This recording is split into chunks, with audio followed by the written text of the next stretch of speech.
ariko gushaka ukiri muto ni byiza ariko nanone uri kumva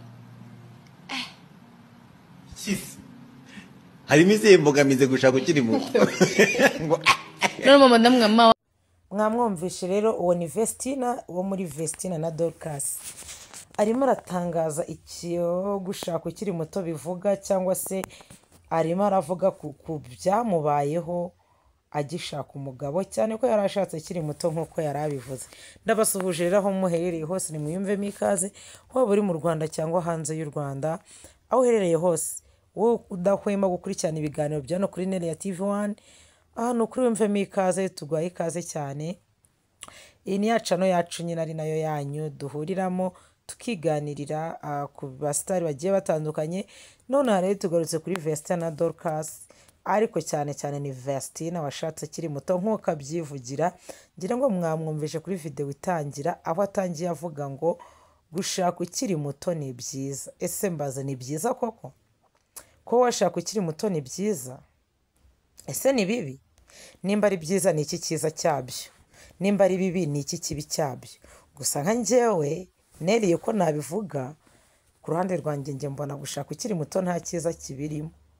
Bamwe ari gutangirana n'umuruhu ukiri mutoya no guhangayika ukiri muto sha.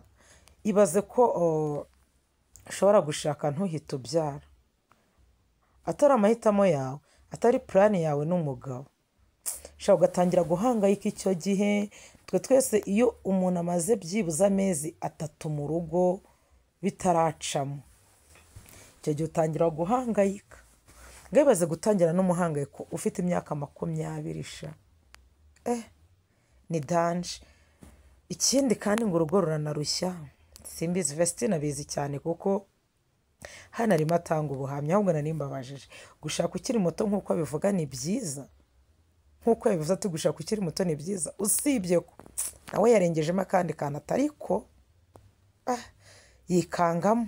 Yari afite ibintu yibutse ni nk'akabwa ati ni byiza ariko kandi wanakabyihoreye. Ikiza nuko wabyihorera. Arimo arabishima uko biri kose gushaka ukiri muto harimo ibyiza byabyo kuko ubyara kare ukarera abana ukiri muto. Twa dusantima twawe twose tw'imyaka yawe mito ukadushyira ku bana bawe. Ubu ukiri umwadoresa burya umugabo wawe umukunda rwa rukundo rw'umwimerere rw'abadoresa muri make umukunda rwinshi cyane rw'umurengera cyane ko ari rw'abakeneye. Busa ikindi ni ikihe cyo gushaka ukiri mutora wereka umuryango umukwe cyangwa se famiye yereka ibirori. Nge ndumva sinumva ntabwo mbyumva. Ntabwo numva ibyiza byo gushaka ukiri muto cyane ko nawe nubwo yatangiye abivuga hari ibyo yibutse itaparika. Ibyo nibyo tugiye kureberaho. Tugiye kurebera hamwe bimwe mu byaranze Vestina ageze mu rugo rwe, imihangayiko yahuye nayo, byamuteye amaganya. Mu by'ukuri arabyishimiye ariko kandi afite ibyo yibuka akaba ahangayika, akaba ari nk'aho avuze ati wasubiza ibihe inyuma si uko byagakwiye. Ibyo nibyo tugiye kugarukaho. Mu by'ukuri Vestina yashatse akiri muto cyane ko nibwo yari akirangiza secondaire, atari yafata ubuzima bwa hano hanze ngo amenye uko bimeze, amenye gukundana n'abatipe barenze umwe uko bimera, amenye uko guhemukirwa bimera. Cyakoze tukiri ku cyo gukunda gushaka ukiri muto ntabwo wakijanditse mu basore, ntabwo wakijanditse mu nkundo, nta ndobo ubuzi, nta gucibwa inyuma ubuzi. Uko biri kose nabyo ni byiza nayo byo ni umumaro pe. Ushaka ukiri umujene, ukiri wa wundi Imana yishimira, ukiri umunyarwandakazi bitewe nuko ntabwo uba warahuye n'abakwangiza cyangwa se warabaye umukobwa w'umugore nta ndoba warakuyemo ko nayo uba waratwaye. Mbese nyine nawe urabyumva gushaka ukiri muto uba ufite amahirwe menshi cyane yo gushaka ukiri agasugi cyangwa mo kimwe ufite amahirwe menshi y'uko umugabo wawe ari uhaye urukundo rwa nyarwo. Kuko uyu Vestina nicyo gihe yarageze cyo gukundana kuko ntabwo agomba gukundana ari mu ishuri cyane ko nk'uko babyivugira ntabwo bari abahanga cyane we na Dorcas ku buryo bari kwifatikanya no gukundana ngo bikunde. Ahubwo Vestina yarize ararangiza, amaze kurangiza bahuye n'uyu mugabo wa Drago. Sasa abona ashaka umugabo muri make yashatse akiri muto kuva ku ntebe y'ishuri vacances ntabwo yari yakavuyemo. iyi baba baramenyanye barakundana. Ndabyibuka itangira rigeze ry'undi mwaka nibwo Vestine twagiye kubona tubona akoze ubukwe mu murenge. None tugarutse kuri bimwe Vestine bitamuryoheye mu rugo rwe, aho ashobora kubwira abakobwa ati gushaka ukiri muto ni byiza, ariko kandi ako kantu rero ari gucengezamo niko tugarutseho. Mbere na mbere Vestine abona ko ari shapu, arashabutse, arivugira, arashabutse pe, arashabutse. Yageze gutya asanga umugabo uri karume totari, umugabo w'umukarume, wa muntu wari wikarumye no mu bukwe bwe. Ntiyari akeneye guseka biriya ngo barabyina. Vestine yabyinnye wenyine. Ngira ngo abantu mwabonye ubukwe bwe murabizi cyane ko umugabo we nta bintu byo kubyina yagiyemo. Murebe ukuntu ari karume we, nta nubwo azi hano bari gutangira kado. Hano bari baje guhereza kado Irene, nk'abo bakobwa nyine murabizi Irene yarabareze arabakuza, yabafashe ari abana bato biga primary. Hano yari abashyingiye, yagombaga gucelebratinga intsinzi agezeho, kandi nabo bagombaga kumufungira kado y'agaciro, bakayima nk'icyubahiro bamugomba cyane, ko icyubahiro mukibona ko bamwambitse ingofero, bamuhaye inkoni kimwe n'ibyo papa wabo bamuhaye. Urabona ko ni icyubahiro bamugomba. Iyi ngofero n'inkoni bayihaye deni banayiha sebukwe na Irene arayibona. Byumvikane ko na Irene yahagaze mu mwanya nk'uw'umubyeyi. Hano bari baje kumushimira, ariko umugabo wa Vestine ntabwo azi ikipe irwana n'iyindi. Ntuzi ubimubaza ibyo kumubwira ngo bari gutanga amakado, ibyo ntiyarabyitayeho. Ni ukuvuga ngo uyu mugabo ari karume cyane, ari karume birenze uko Vestine ameze. Mbese ni nko kuwafata ikise urukwi urukwi rumaze imvura y'ukwaka nishiriyeho, ukaruhuza n'ibishwagari by'ukwezi kwa karindwi, byose ukabicana. Mu gihe Vestine yaba ameze nk'ibyo bishwagari by'ukwezi kwa karindwi, amashangara cyangwa se amashara, yaba ameze nk'igiti gitose, urukwi rutose rwanyagiwe n'imvura yo mu kwezi kwa kane. Deni aba bantu ukabashyira hamwe ngo bake kimwe. Nubu ngo uyu Vestine pe ari shapu cyane ugereranyije n'umugabo we, ari karume byahatari. Icyo nicyo kimwe mu bintu byabangamiye Vestine. Ikindi kandi uyu wa Drago bakiri mu bukwe yahise agaragaza yuko atanezerewe, cyangwa se hari ibyapanzwe batagezeho, cyangwa se batashyize mu bikorwa, ko wabonaga ko yabihiwe pe. Uyu mugabo wa Vestine ni umuntu wabihiwe n'ubukwe bwabo. Nimba mwarabubonye kandi mutaranabubonye mwasubira inyuma mukabureba, byari byamubihiye. Ibaze ko bamuzaniye uyu mugeni we. Vestine arasa neza, yasaga neza cyane akihahinguka. Urumva ko kundi bahamagaye umugeni bamaze kumuhereza uyu musore we, ntabwo yigeze amuhobera. Ibyo ntuzi ubimubwira, ntabwo yigeze amuhobera mu bukwe bwe. MC namubwiye ati hobera umugeni wawe. Urumva habayeho kumwibutsa. Nuvuga ngo habayeho kumwibutsa, batamwibutsa ibyo ntabyo yari yitayeho. We bamuzaniye umugeni arashikira, nkuko naza ndi kuguhereza ikintu icyo ari cyose ukagifata. Kwa kundi babahoberana ubwuzu bagira gute, ukamuhobera ukamutindana, ntabwo ariko byagenze. Uyu mugabo wabonaga ko ibyo bintu by'urukundo, ibyo bintu by'iromantike atabyitayeho.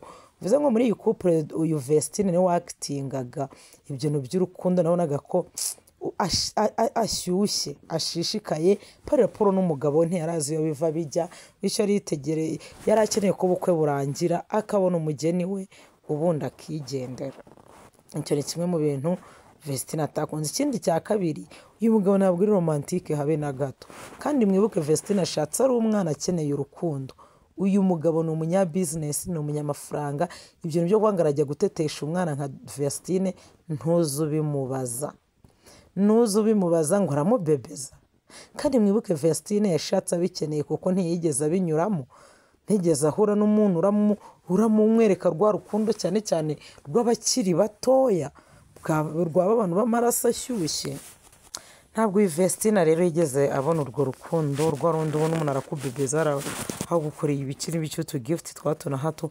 Mbese rwa rukundo rushyushye, rwa rundi rwiza wiriwe utubara mu tumeze ute, rwa rukundo rwiza nyine. Uyu Vestine ntabwo yigeze abona, kuko umugabo w'ibyo bintu yarabirenze. Ibyo ni iby'abakiri bato, yarabirenze. Kuvuga ngo waramutse ute, wiriwe ute, ngo wiyitayeho, ngo wariye, ibyo umugabo we yarabirenze.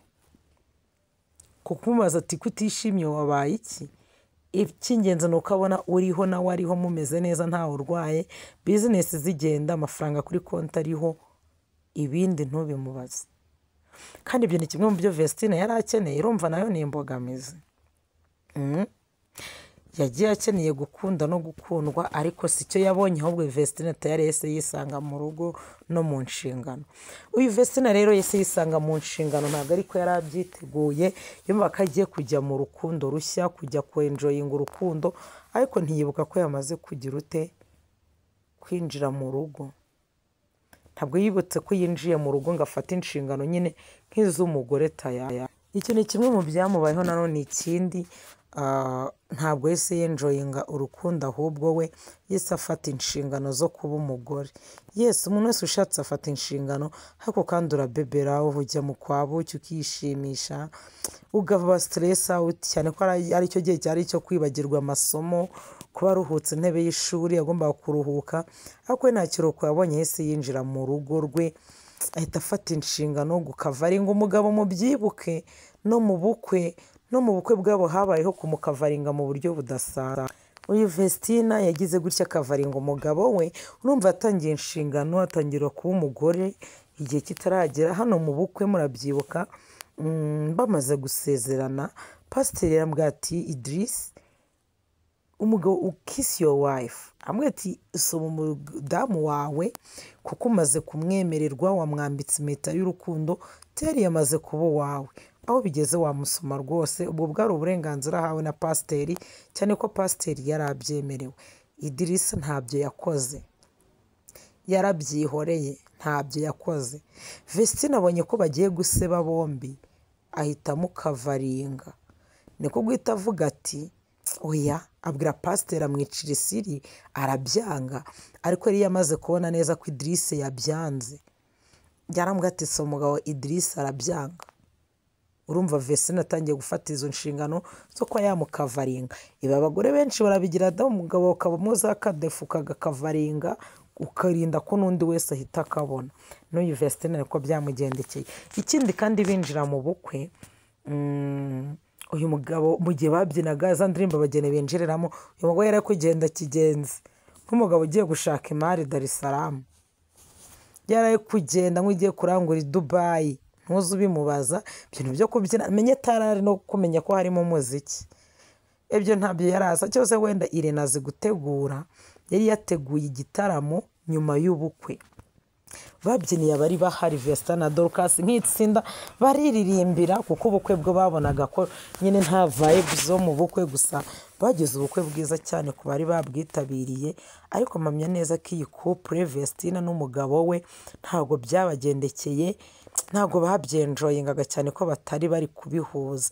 Uyu Dorcas, uyu Vestine uko biri kose yatangiye inshingano akiri umwana pe. Niyo mpamvu ababwira ati bakobwa, gushaka ukiri muto ni byiza, ariko ubwo wa mukobwa ujya gushaka ukiri muto ujya ubanza kwibuka ko Vestine ahari, ariko yongeyeho. Mubyibuke rega nta n'umwaka aramarayo, nta n'amezi. Yashyingiwe mu kwa karindwi, turi mu kwa 10, urumva hamaze amezi 3. Nimba kivuga ngo ariko, urumva yagizemo akantu ko kwicuza, cyangwa se ko kumva ko yayihuse, cyangwa kumva ko yahubutse. Icyo kintu mucyumve. Aravuga ati ni byiza rwose gushaka ukiri mutoya, ariko kandi akabura icyo avuga. Byumvikane ko hari ibyo yasanzeyo atari yiteze. Ikindi kandi rega mujye menya ko Imana ntawe ihereza byose. Ni umusitari, ni mwiza, reka bari icyo mperaho. Bana abakobwa ni beza cyane. Vestine ni mwiza, ni umusitari, azi kuririmba, barambara bakaberwa, byose arabyujuje. Avuka heza, avuka mu mujyi, atuye mu mujyi, ni umusitari, ibintu byose yari abyujuje. Ariko kandi wasanga urugo rugiye kuzamubera dodani, kuko urumva nimba ari kuganya, mwabana umwe akari ku mutima agasesekara ku munwa, kandi uwishimye arabigaragaza. So nguko ngaho urebye Vestine, bakobwa mushaka gushaka abagabo mukiri abana, mugende mwumve ikiganiro cye cyose kandi mwumve ubuhamya bwe. Ikindi kandi nimba wemeje gushaka ujye wemera ufate inshingano. Hanyuma rero munshyire muri komenti mumbwire gushaka ukiri umwana ni byiza, ari gushaka ukiri mutoya no gushaka ukuze ni ikihe cyiza kuruta ikindi? Kuba washaka ufite imyaka 20 no kuba washaka ufite imyaka 30 ni iki cyiza kuruta ikindi? Duhure muri komenti mu